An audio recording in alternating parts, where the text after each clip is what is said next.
ओम शांति। 8 मार्च 2024 के आज के मुरली की मुख्य 5 पॉइंट्स। बाबा कहते हैं, मीठे बच्चे, बाप की सकाश लेने के लिए खुशबूदार फूल बनो।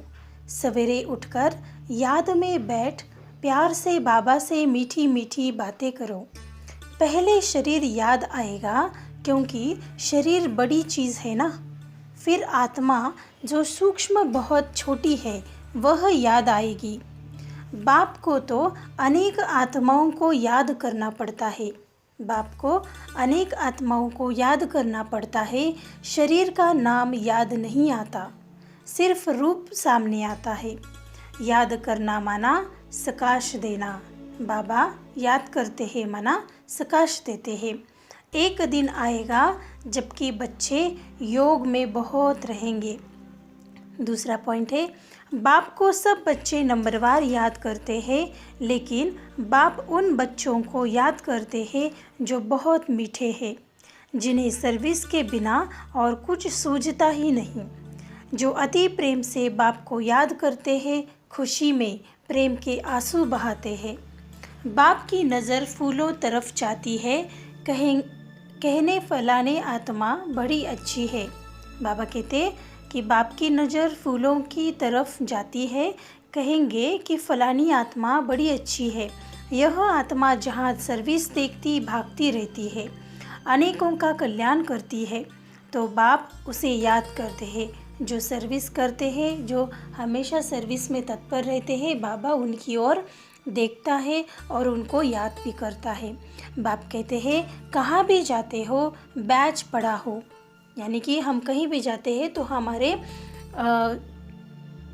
कपड़ों पर बैज लगा हुआ हो। इसमें लज्जा की बात नहीं है। यह तो बाबा ने बहुत कल्याण के लिए बनाया है और इससे हम सेफ भी रहते हैं और इससे अनेकों को बाबा का परिचय भी दे सकते हैं।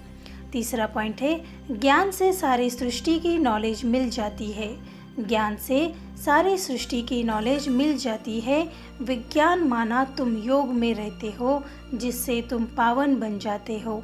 बाप से सदैव सच्चा रहना है। बाबा से सदैव सच्चा रहना है। सच्चे रहेंगे तो अपनी राजधानी में भी डांस करेंगे। बाप कहते हैं, मुझे रात दिन यहाँ सर्विस करनी पड़ती है। सर्विस बिगर बाबा को सुख न आए। बाबा कहते हैं, सर्विस के बिगर बाबा को भी सुख नहीं मिलता। बाप तुम्हारे से पुराने लेकर नया देता है। बाबा कहते हैं, मैं तुमसे पुराना लेकर तुम्हें नया देता हूँ। इसको कहा जाता है बृहस्पति की दशा। मुक्ति धाम में जाने वालों के लिए बृहस्पति की दशा नहीं कहेंगे। फिर चौथा पॉइंट है, वरदान। बिंदु और बूंद के महत्व को समझ अपनी श्रेष्ठ स्थिति बनाने वाले सिद्धि स्वरूप भव। बिंदु और बूंद के महत्व को समझ अपनी श्रेष्ठ स्थिति बनाने वाले सिद्धि स्वरूप भव। स्लोगन है, 5वां पॉइंट, ज़्यादा बोलने से दिमाग की एनर्जी कम हो जाती है, इसलिए शॉर्ट और स्वीट बोलो। ज़्यादा बोलने से दिमाग की एनर्जी कम हो जाती है, इसलिए शॉर्ट और स्वीट बोलो। अच्छा, ओम शांति।